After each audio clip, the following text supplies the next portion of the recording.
una transmisión conjunta de las radios que piensan.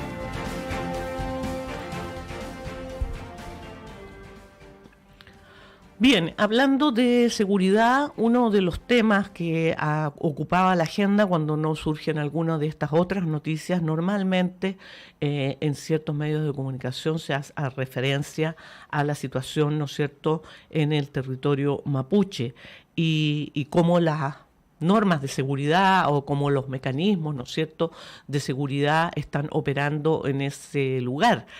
Para conversar sobre cómo esta nueva agenda de seguridad que se está impulsando con tanta velocidad, este fast track, ¿no es cierto?, para agenda de seguridad, va a afectar la situación en ese territorio. Vamos a conversar con el abogado mapuche, académico de la Universidad de Chile, investigador asociado del Instituto Milenio para la Investigación en Violencia y Democracia, Salvador Millaleo. Salvador, muy buenos días, muchas gracias por estar con nosotros esta mañana. Buenos días, ¿cómo están ustedes? Salvador, cuando vemos, por ejemplo, cómo está avanzando esta agenda de seguridad y pensamos en la situación que se vive en la Araucanía, uno dice cómo podría afectar más de lo que ya se está afectando. Y no puedo dejar de pensar en el caso Catrillanca. Con esta legislación que acaba de aprobar la Cámara de Diputados ayer, lo más probable es que ese crimen, por ejemplo, estaría impune y ni siquiera habría sido investigado. Bueno, hay una preocupación, yo creo que lo expresó muy bien la directora del Instituto Nacional de Derechos Humanos en su declaración ayer, acerca de la desproporción que tiene esta legislación que ha sido recientemente aprobada y, digamos, la falta de estudio, porque, bueno, es necesario afrontar los dilemas de seguridad que tiene la sociedad y en este sentido el reforzar a los organismos policiales puede tener una justificación, pero cada vez que se genera o se entrega más poder a las policías en un Estado democrático, esto tiene que compensarse a través de más facultades o más dispositivos de control sobre su acción y formas o procesos que permitan, digamos, limitar esto cuando actúan en terreno para precisamente proteger los derechos humanos, para no generar una desproporción mayor. Entonces, esto no se está haciendo en esta legislación. Esta legislación que ha sido calificada, digamos, como una legislación de gatillo fácil, y como ha sucedido en otros países, que enfrentando una crisis de seguridad, digamos, también han implementado medidas análogas, similares, tiende a tratar de responder al pánico, a la alarma que genera esta crisis de seguridad, pero sin ponerse en la situación de cómo controlar la actividad de las policías para que no genere situaciones desproporcionadas a la hora de actuar en terreno. Entonces, lo que preocupa a la Araucanía es eso, digamos, de que tratándose de una situación donde hay un problema de seguridad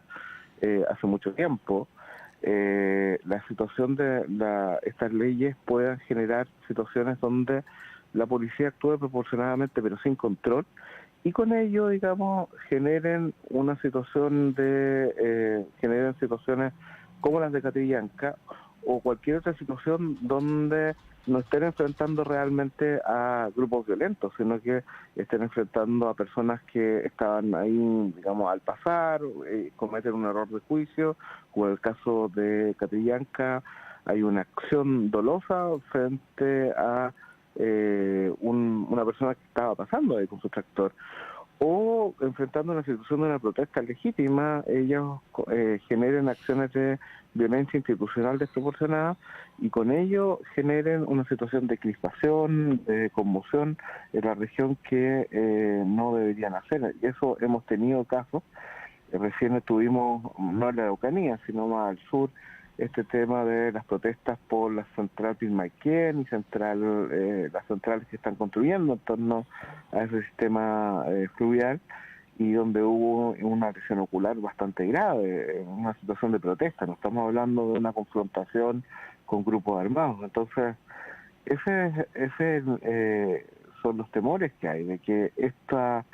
legislación entregue poderes discrecionales bastante amplios y sin control a la policía que ejerzan la fuerza pública sin sin los test necesarios, y esto en un contexto donde no se está reforzando otras cosas, es decir, que la policía no tenga el entrenamiento adecuado, por ejemplo,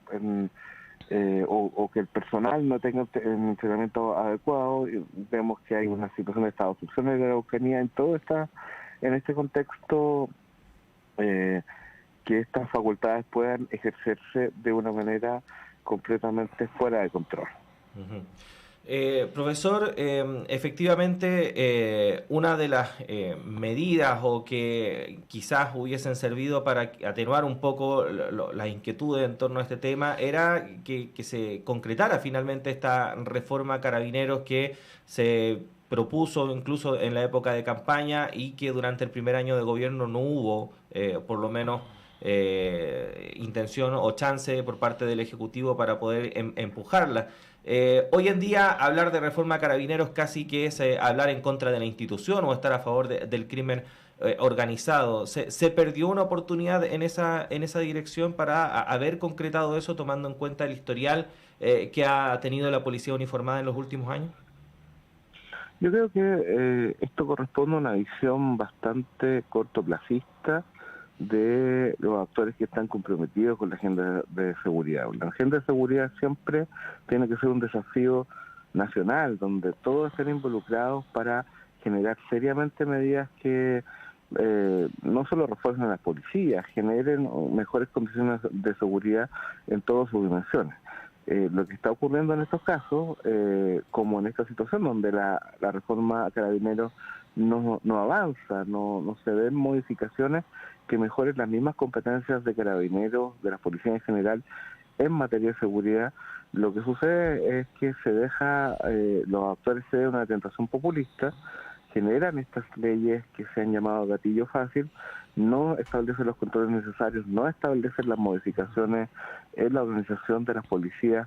para desempeñar mejor las tareas de seguridad y simultáneamente resguardar los derechos de las personas, y con eso, digamos, estamos más bien reaccionando y generando leyes que o bien van a tener solo un impacto simbólico o van a generar situaciones de conflicto a partir del uso de autorizar un uso desproporcionado de la fuerza sin que esto realmente logre combatir a la delincuencia. Yo creo que estamos en ese escenario, un escenario donde se hacen declaraciones o leyes declarativas o leyes que atestiguan de preocupación por la seguridad, pero lo que está en duda es si esto realmente va a incrementar las capacidades del Estado para generar más seguridad en las personas. Sí, abogado, cuando uno mira los contenidos de estas leyes, obviamente que el que llama más la atención por lo delicado es esta posibilidad de Carabineros de usar sus armas sin que sean o sean declarados, ¿no es cierto?, inocentes a priori. Pero ¿hay algún otro contenido de estas leyes que desde su perspectiva sí pueda ser efectivo y pueda aportar a mejorar la seguridad? Respecto al tema de la legítima defensa privilegiada, este ha sido el tema más discutido desde la perspectiva de derechos humanos, porque lo que se ha tratado de señalar es que el requisito de proporcionalidad en el uso de la fuerza es un obstáculo a las tareas de seguridad de Carabineros, y eso es simplemente desconocer que la fuerza, el uso público de la fuerza tiene que tener límites para precisamente asegurar los derechos de las personas. No se puede entregar un poder sin control. Las hipótesis de violencia, de legítima defensa privilegiada son demasiado amplias y ambiguas, y por lo tanto entregan un poder de decisión discrecional arbitraria a Carabineros que se puede usar en ciertas situaciones generando medidas que no estén justificadas y con eso se culpa a Carabineros y se les quita del test que tienen que tener necesariamente y que deriva además este test de proporcionalidad de los desarrollos que han hecho las Naciones Unidas en el marco de los derechos humanos, de lo que es las reglas de uso proporcional de la fuerza. Aquí no hay una preocupación de cómo los carabineros tienen que ser entrenados en el uso de la fuerza y cómo tienen que usarla en situaciones difíciles, por ejemplo, de protesta social, de control de orden público en esa situación en terreno. Entonces, claro, esto ha sido ocupado el debate. Ahora, la legislación tiene cuestiones que se entiende que era necesaria, esto de que este deber de que el Estado provea a carabineros de lo que sea necesario, digamos, incluyendo el armamento, se ha visto como algo que responde a una preocupación pública. El Carabineros no tiene las armas necesarias para responder a situaciones de conflicto con delincuentes, que sí tienen armas más modernas, más poderosas.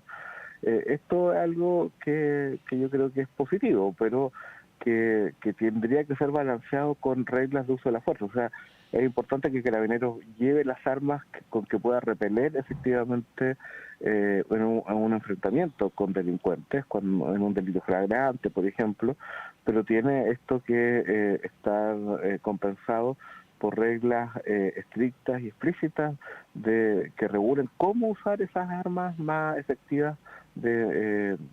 se provean a Carabineros. Eso me parece positivo. Me parece también positivo que efectivamente hay un refuerzo de la protección penal a Carabineros cuando hay un atentado, un delito que se compruebe contra su integridad física. Eso también me parece que es importante, que está justificado. Pero claro, el tema más delicado son estas hipótesis de legítima defensa privilegiada. Abogado, hemos conversado acá y también algunos expertos que hemos consultado han dicho algo similar, que efectivamente el grueso de los proyectos de ley que se han tramitado durante esta semana en el Congreso apuntan a aumentar las penas en una serie de delitos.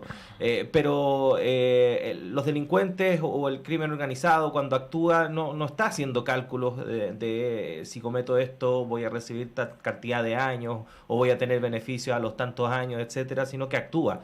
básicamente. Entonces es muy probable, lamentablemente, que el hecho de aumentar las penas no redunde en un control efectivo de lo que es la delincuencia. Entonces la preocupación que surge es ¿qué viene después? ¿Qué va a pasar cuando nos demos cuenta que aumentar las penas no es efectivo, tomando en cuenta el debate político que hemos visto durante los últimos meses, donde básicamente el efectismo predomina por sobre otro tipo de políticas? ¿Qué nos podemos esperar a futuro si mantenemos este nivel de debate en torno a este tema?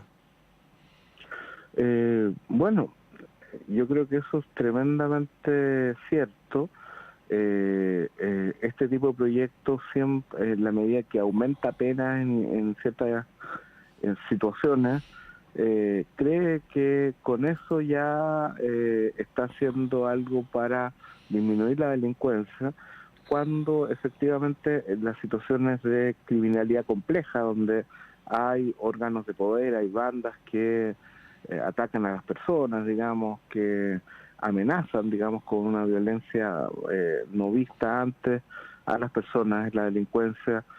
actúan considerando que estas penas no se van a hacer efectivas porque los organismos policiales no actúan con eficacia, no tienen procedimientos, no tienen los instrumentos, no tienen el profesionalismo necesario para prevenir estas situaciones. Entonces, el aumentar las penas en rigor no sirve, porque los aparatos de poder de la delincuencia ya más compleja, por ejemplo el crimen organizado, cuenta con esto y cuenta con que o no van a ser efectivas en absoluto o van a afectar solo a algunos miembros, digamos, de la línea más baja de esta estructura. Entonces, esto denota siempre una ineficacia y esta es la paradoja del populismo penal, que trata de combatir algo que con medidas efectistas que al final no resultan porque no empoderan realmente a las instituciones que ellos dicen empoderar. Pero entramos en un ciclo de irracionalidad, porque cuando esto sucede y se vea que el crimen organizado sigue aumentando, que supuestamente es el gran adversario del Estado para estas legislaciones,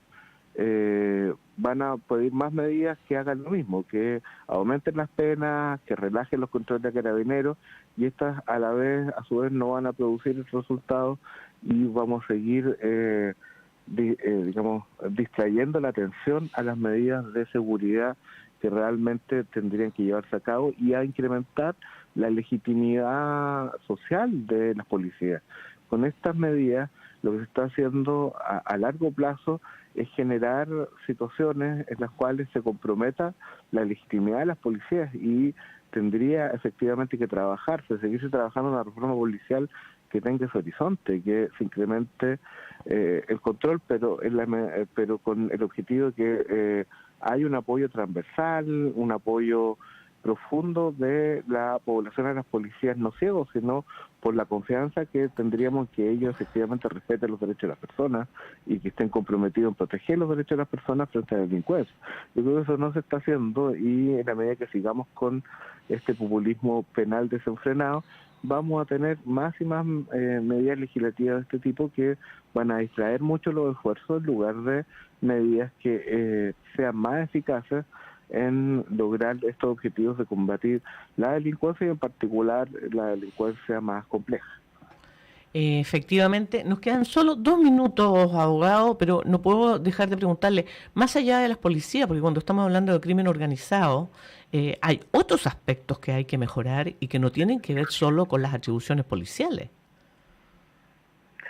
Bueno, claro, tiene que ver con las medidas de inteligencia, por ejemplo. Por ejemplo. El fortalecimiento de la inteligencia en todo sentido. Esto es tanto por sus medios como por los mecanismos de control, de la capacidad de movilizar a la sociedad en tareas que permitan enfrentar efectivamente la delincuencia organizada. Es algo que es urgente. Cuando uno dice, bueno, queremos mejorar la situación de seguridad del sur, esto no se hace realmente empoderando a carabineros con formas de posibilidades de usar la violencia o la fuerza física institucional que cuentan de manera desproporcionada, sino más bien lo que hay que hacer es desactivar a las bandas que están generando estas situaciones de criminalidad, robo madera, eventualmente narcotráfico. Lo que hay que hacer es desactivar esas bandas, y eso se hace principalmente con inteligencia, no empoderando a, digamos, las situaciones ya más de terreno carabineros, porque estas situaciones no van a desactivar grandes operaciones de estas bandas. Se necesitan una planificación, un despliegue de recursos, sobre todo ver todos los aspectos financieros de estas bandas, y eso no se está haciendo con esta legislación. No se está mejorando los recursos institucionales, no se está precaviendo además que no se contaminen las instituciones policiales, que es este otro tema que no se ha tocado, como la manera en que pueden proceder el crimen organizado sin control es precisamente porque penetran, digamos, corrompen las instituciones políticas, instituciones policiales, y esto no se está abordando. Creo que me parece una falta de seriedad muy grande que no estemos viendo cómo asegurar que Carabineros, las policías y otras instituciones permanezcan o puedan fortalecerse y evitar la penetración que tiene el crimen organizado en ellas, y vemos cada día noticias de cómo hay agentes de policía que entregan armas a estos grupos o que están en situaciones de tráfico de madera en el sur, y no estamos haciendo nada respecto a este fenómeno. Salvador Millaleo, abogado académico de nuestra Casa de Estudios, investigador asociado también del Instituto Milenio para la Investigación en Violencia y Democracia. Queremos agradecerle, como siempre, la disposición que tiene para conversar con nosotros y lo esperamos en una próxima ocasión. Que esté muy bien. Bueno, muchas gracias a ustedes. Que esté muy bien, buenos días. Juanita, son exactamente las 8 de la mañana en punto. Tenemos que hacer una pausa en esta primera edición de Radio Análisis, pero siga junto a nosotros porque en breve llega nuestro director Patricio López. Nosotros nos reencontramos ya mañana, Juanito. Un abrazo. Hasta mañana, que estén muy bien.